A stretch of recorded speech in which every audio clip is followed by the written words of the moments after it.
There is something about this connection that your mind may try to measure before your heart even has the chance to understand it. Years, birthdays, life stages, the number between you. But the first card you've brought into this reading is the Four of Pentacles, and symbolically, that shifts the conversation away from numbers and towards something deeper. What happens when love reaches someone who has spent a long time protecting their heart? Look closely at this card. The figure is holding tightly to what they have. Nothing is being released easily, and that matters. Psychologically, the Four of Pentacles represents self-protection. It is the part of someone that learned to hold on after disappointment or instability. In love, that can look like caution, independence, emotional control, or keeping part of your heart somewhere nobody else can easily reach. And I have a feeling that distinction is important for you. You've probably experienced situations where attraction was there, but emotional safety wasn't. Someone could make your heart race and still leave you exhausted. You could care deeply about them and still find yourself decoding messages, questioning silence, or wondering whether wanting consistency somehow made you too demanding. The Four of Pentacles asks a different question. Not, how old are they? Not even, does this relationship look normal to everybody else? The question is, what have you been protecting for so long that love now has to earn its way past your defences? Because that may be the first clue to understanding this age gap union. One of you may have spent years building a life that finally feels stable. A routine, a sense of control, a way of protecting yourself from disappointment. The other may arrive from a completely different stage of life, carrying a different rhythm and perspective. On paper, that could look risky, but emotionally, it may reveal exactly where healing begins. One of you has learned how to preserve, the other may teach how to soften, and somehow, something begins shifting that neither person could force on their own. But there is another detail inside the Four of Pentacles that makes this reading even more interesting. This card isn't only about holding on. It's also about the quiet fear of letting something real in. And if you've spent years becoming strong because people kept disappointing you, that may be harder than it sounds. Because the next stage of this story isn't only about whether someone can love you. It's about what happens when they do, and you realise this person may come from a completely different generation than you expected. And that may be exactly why the Ten of Swords reversed is showing up here. Because, psychologically, this card can represent what happens after you've already survived the kind of disappointment you once thought would break you. Not the pain itself. What comes after it? The point where you stop expecting love to rescue you because you've already learned how to rescue yourself. And strangely, that can make a safe connection difficult to recognise. Because if you're accustomed to chemistry arriving with uncertainty, you may have learned to associate intensity with attraction. Waiting for a message, wondering where you stand. Feeling incredible when someone moves closer and completely destabilised when they pull away. Your nervous system can become very familiar with that rhythm. So when somebody enters your life and doesn't create it, you may question the connection. This person may be consistent in a way that almost feels suspicious at first. They may say what they mean. They may not disappear long enough for you to start constructing explanations for their silence. And instead of constantly wondering whether they want you, you may find yourself wondering why you aren't more anxious. That is a very different experience, especially for someone who has spent years emotionally holding themselves together. The Four of Pentacles showed us the protection. The reversed Ten of Swords shows us what that protection may have been built around. Something ended. Something disappointed you, maybe more than once. And eventually, you became very good at noticing danger before allowing yourself to notice possibility. So, imagine the confusion when the person who gets past that defense doesn't resemble the person you thought you were waiting for. Maybe they're significantly older, maybe significantly younger. Maybe their references are different from yours. Their relationship to work, technology, family, money, or even time itself may have been shaped by an entirely different era. You notice it. Of course you do. But then you notice something else. You can breathe around them. and that may matter more than you expected. This doesn't mean an age difference automatically makes a relationship healthy. Compatibility still matters, boundaries matter, mutual respect matters. But the number itself cannot tell you whether someone knows how to communicate when they're uncomfortable. It cannot tell you whether they make room for your feelings. And it definitely cannot tell you whether your body finally stops preparing for abandonment every time you begin to care. That may be where this connection surprises you most. It may not feel like the relationships that once consumed you. It may feel steadier, quieter, almost unfamiliar, and perhaps the real reason this age difference matters has very little to do with the years separating you. It may have everything to do with what each of you was becoming while the other was living an entirely different chapter. And that may be why the Ace of Wands appears here, because this card introduces something the age difference can make easy to misunderstand. Growth does not happen in a straight line. You can have more years behind you and still be learning how to say what you feel. You can have fewer years behind you and somehow already know that silence is not the same thing as strength. The Ace of Wands is about that beginning point, the place where something new asks you to respond differently than you have before. And in this connection, each of you may be new in a completely different way. The older person may know how to build a career, manage responsibility, survive difficult seasons, or create a stable life without depending on anybody. But intimacy? That could be where they suddenly feel inexperienced. They may know exactly what to do when something practical goes wrong, and have absolutely no idea what to do when someone looks at them and says, "Tell me what you're actually feeling." Meanwhile, the younger person may have less life experience on paper, but be surprisingly direct emotionally. They ask, they say what bothered them. They don't necessarily see vulnerability as something that has to be earned through years of struggle, and that can be disarming. But the exchange can move in the opposite direction too. Maybe the younger person carries the emotional openness, but they haven't yet learned how to stay grounded when uncertainty appears.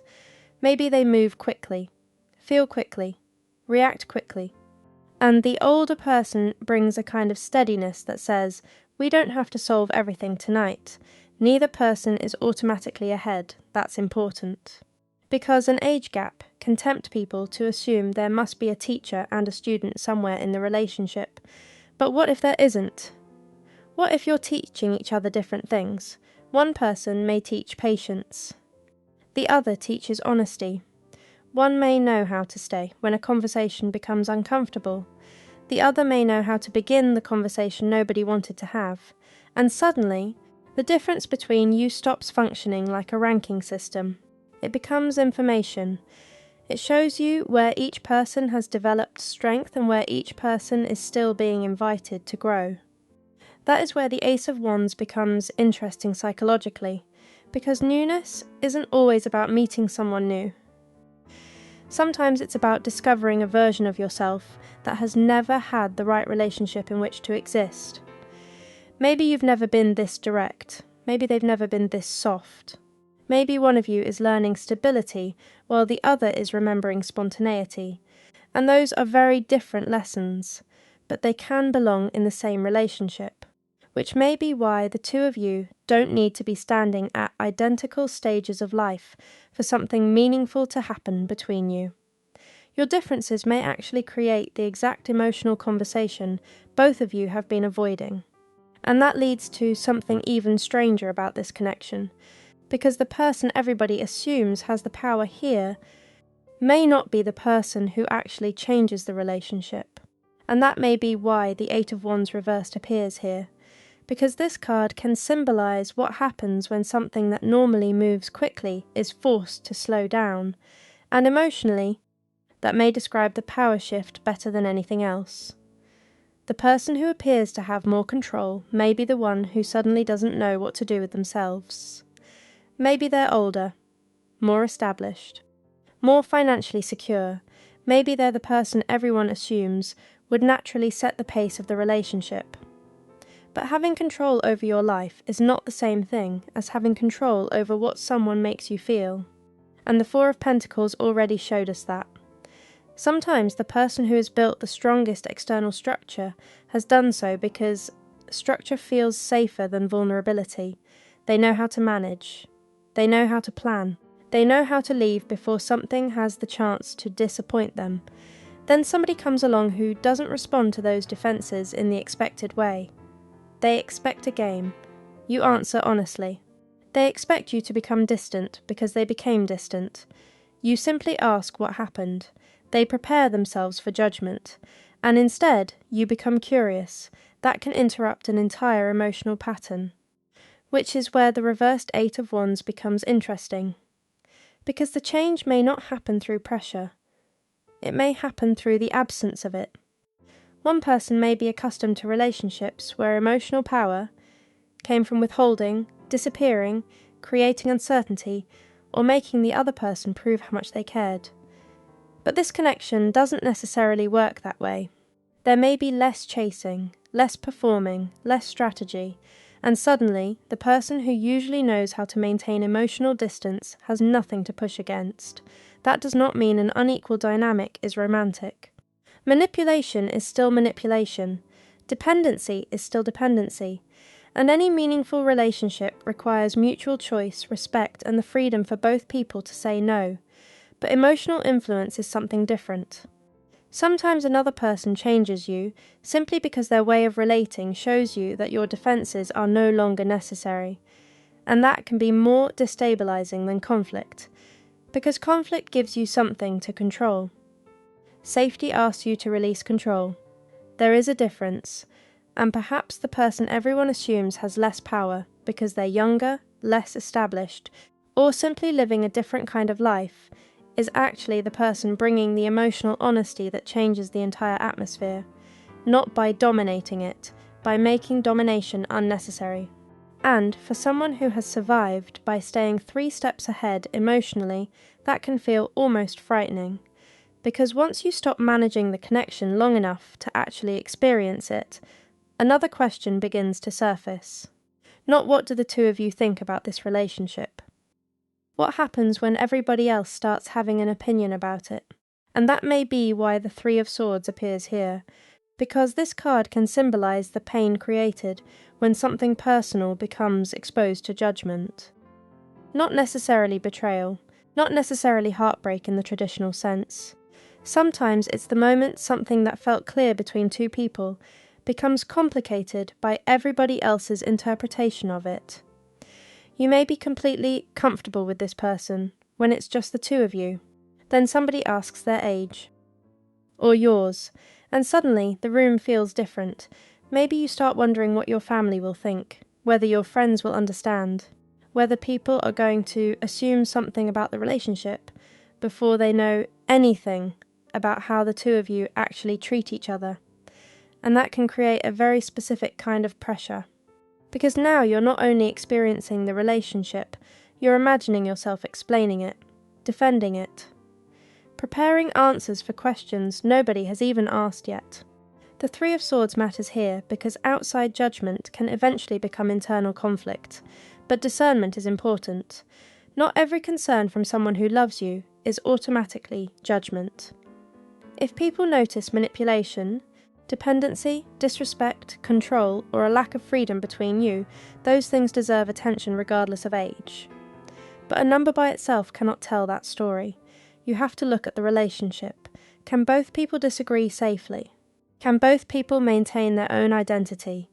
Is affection reciprocal? Is there consistency when nobody is watching? Those questions reveal much more than birthdays do. And yet, even when those things are healthy, one of you may still struggle more with being seen. Maybe one person says, "I don't care what anybody thinks," and they genuinely don't. But the other does. Not because they've loved less. Because they have spent more of their life learning what they are supposed to choose. What relationships are supposed to look like. What stage they are supposed to be in by now. So something that feels natural in private may suddenly feel vulnerable in public. And that can create tension neither person expected. One person may interpret hesitation as embarrassment. The other may simply be trying to separate their own feelings from everybody else's expectations. Those are not the same thing. and if you're the person doing that separating, the Three of Swords asks you to notice where the discomfort actually begins. Is something genuinely wrong between you, or did you feel peaceful until you imagined somebody else disapproving? Because eventually, this relationship may force you to confront something more difficult than other people's opinions. You may have to discover whose opinion has been living inside your own head all along, and that may be why the Nine of Swords reversed appears here. Because once somebody else's voice has been living in your head long enough, it can start sounding like your own. You may think you're questioning the relationship, but underneath that, you may actually be questioning yourself. The reversed Nine of Swords can symbolize the moment a fear that has been running quietly in the background finally becomes visible enough to examine. And with an age gap connection, that fear may have very little to do with the other person. It may be about time. Your time. Maybe being with someone younger makes you suddenly aware of how much life has already passed. Not because they make you feel old, because their stage of life reminds you of a version of yourself that you can no longer return to.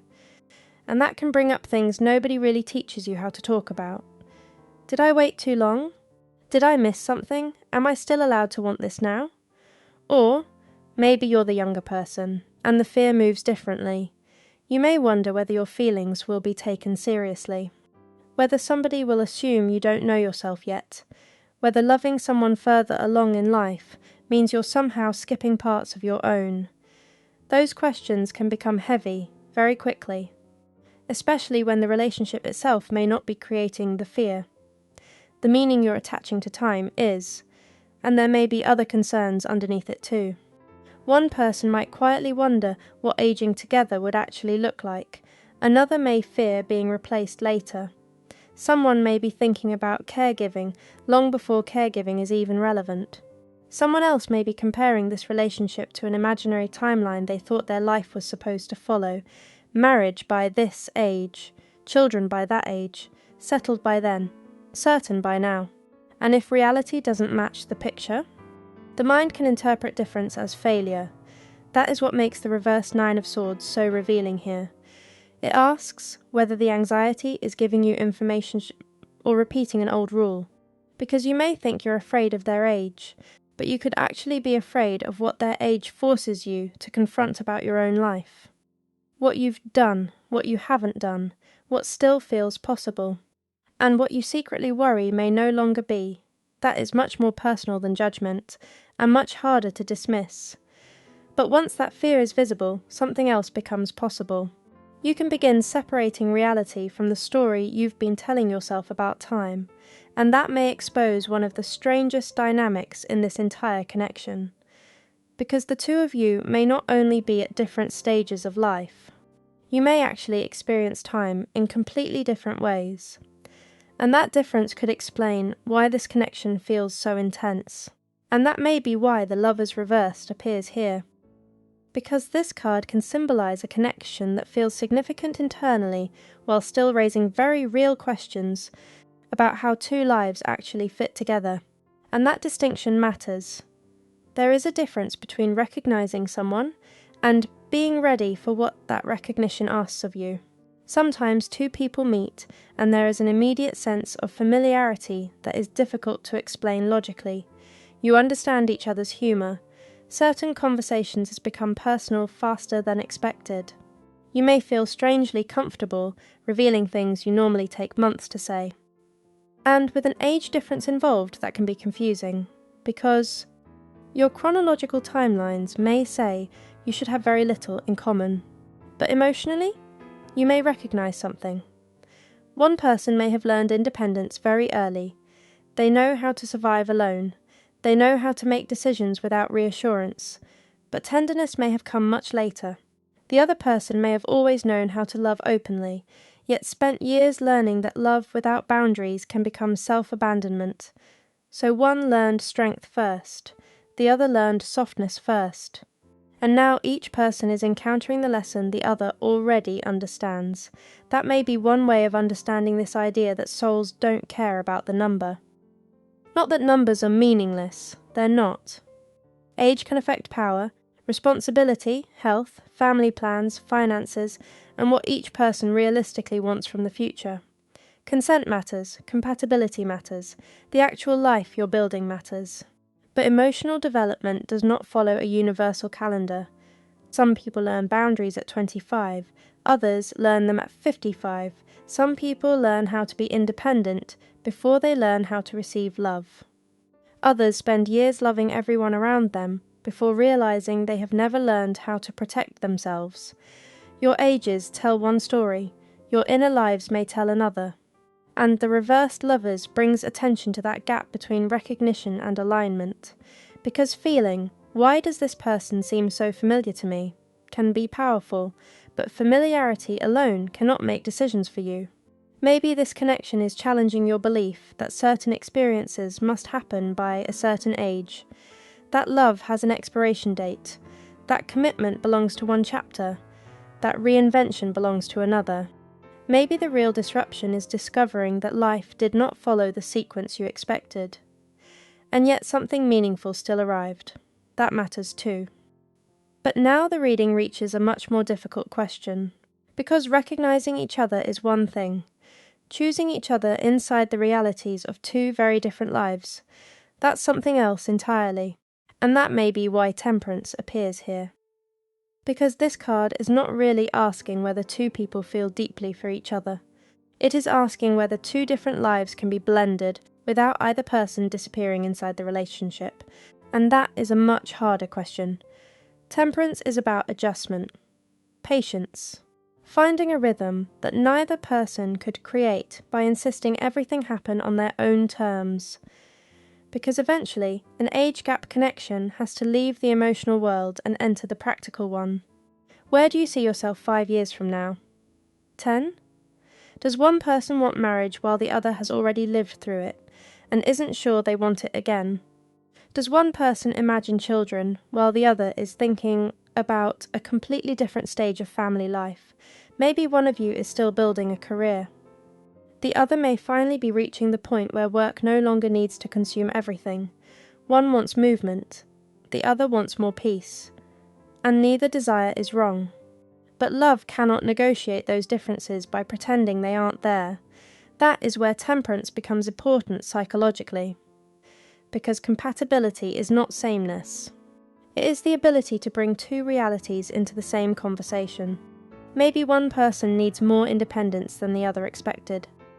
Maybe social life looks completely different between you. One person wants late nights, travel, change. The other has already lived through years of that and wants something quieter. Or perhaps the older person is the spontaneous one. Maybe they're the person saying, I don't want to spend the rest of my life waiting. While the younger person is the one asking for structure. Again, age does not automatically tell you who wants what. And then there are the questions people sometimes avoid because they feel too uncomfortable to say out loud. Money, health, caregiving, retirement. What happens if your needs change at different times? Those conversations can make a beautiful connection feel suddenly very real, maybe even fragile. And the Four of Pentacles comes back into this. Because your first instinct may be to protect yourself by deciding everything privately. To assume. To plan for disappointment before the other person has even had the chance to answer. But real security may require something much more vulnerable. Negotiation. Saying what you actually want, hearing what they actually want, and resisting the urge to turn a difference into an ending before you know whether it can be worked through. Temperance does not promise that every difference can be blended. Some cannot. And knowing that matters too. But if this connection is going to become something sustainable, it will not be because the two of you ignored reality. It will be because you were willing to face it together. Which means the conversation that seems capable of breaking this relationship apart may become the exact conversation that reveals why the two of you came together in the first place. And that may be why the Nine of Pentacles reversed appears here. Because this card can symbolize the moment independence stops being protection and starts becoming isolation. And after everything we've seen in this reading, that feels important. One of you may have spent a very long time proving that you do not need anybody. You can manage your own life, make your own decisions, recover from disappointment without asking someone else to save you. And there is strength in that, but there can also come a point where being self-sufficient becomes so familiar that allowing another person to matter feels like losing something. Control, freedom, maybe even dignity. So when the difficult conversation finally happens, you may expect the safest answer to be distance. Maybe somebody says the thing they have been avoiding. I don't know what this looks like 10 years from now. I worry about what our families will think. I need to know what you actually want. And for a moment, everything may feel exposed. The age difference, the future, the fears neither of you could hide behind chemistry anymore. This is usually the point where the old defences would return. The Four of Pentacles would tighten its grip. One person would withdraw. The other would prepare for abandonment. But something different may happen here. Instead of promising that everything will magically work out, this person may simply stay in the conversation. They listen, they answer, they admit what scares them too, and maybe they say, I don't know every answer yet, but I'm willing to figure out what the answers are with you. That is not fantasy, that is participation, and psychologically, that can be deeply healing for someone who learned that vulnerability usually meant being left alone with the consequences, because now the question changes. It is no longer, can this work? It becomes, are we both willing to build what working would require? That is a very different kind of love. The guarded person does not suddenly throw every boundary away. They don't become reckless. They open because they have evidence. Consistency. Reciprocity. Someone who stays present when the conversation becomes inconvenient, and slowly, the age difference may stop being the loudest thing in the room. What becomes louder is how the two of you respond to each other. How you repair, how you listen, how much freedom exists beside commitment. That may be the real turning point. Because maybe this union changes your life, whether it lasts forever or not. Not because another person finally completes you, but because you stop allowing fear to make every decision before love has the chance to show you what is actually true. And that may be why Justice Reversed appears here. Because this card can symbolize the moment you realize that something does not have to look fair by somebody else's standards in order to be honest between the two people living it. But honesty still matters, maybe more than ever. Justice Reversed asks you to look carefully at the difference between what appears balanced from the outside and what actually feels reciprocal on the inside. Because an age gap can make people assume imbalance before they have seen the relationship. But it can also tempt two people to ignore a real imbalance simply because they want the connection to work. Neither extreme helps you. You have to look closer. Can you speak freely? Can they? Can either of you change your mind without punishment? Are decisions made together? Does one person's experience become wisdom that is shared, or authority that cannot be questioned? Those distinctions matter. Because this lesson was never to stop protecting yourself. The Four of Pentacles was not asking you to hand your heart to somebody without discernment. It was asking whether protection had become a wall so permanent that nothing healthy could reach you anymore. There is a difference between boundaries and fear, between chemistry and safety, between somebody feeling familiar and somebody actually being compatible with you, between controlling an outcome and trusting what another person's behaviour has consistently shown you. And perhaps that is where this entire reading has been leading. Not toward proving that an age gap relationship is somehow more special than every other kind of love. Not toward convincing people who have already decided what they think, but toward becoming honest enough to evaluate the relationship that is actually in front of you. The years between you are real, so are the different life stages, so are the practical questions, but those things can be acknowledged without allowing them to become the only things you see. Because maturity is not written entirely in age. Safety is not written in age. Reciprocity is not written in age. And recognition certainly isn't. Maybe that is what people mean when they say souls do not care about the number, not that reality disappears, but that something inside you may recognize tenderness, Honesty, steadiness, or emotional familiarity before your mind has decided whether the packaging makes sense. And now you get to choose what you do with that recognition. Carefully, consciously, without abandoning yourself. So perhaps the final question is not, will people understand why I chose this person? It may be quieter than that. Can you tell the difference between something that challenges your expectations and something that violates your values? Because if you can, then maybe the number was never the lesson. Maybe the lesson was discovering whether you could recognize something real without letting the calendar decide what your heart was allowed to consider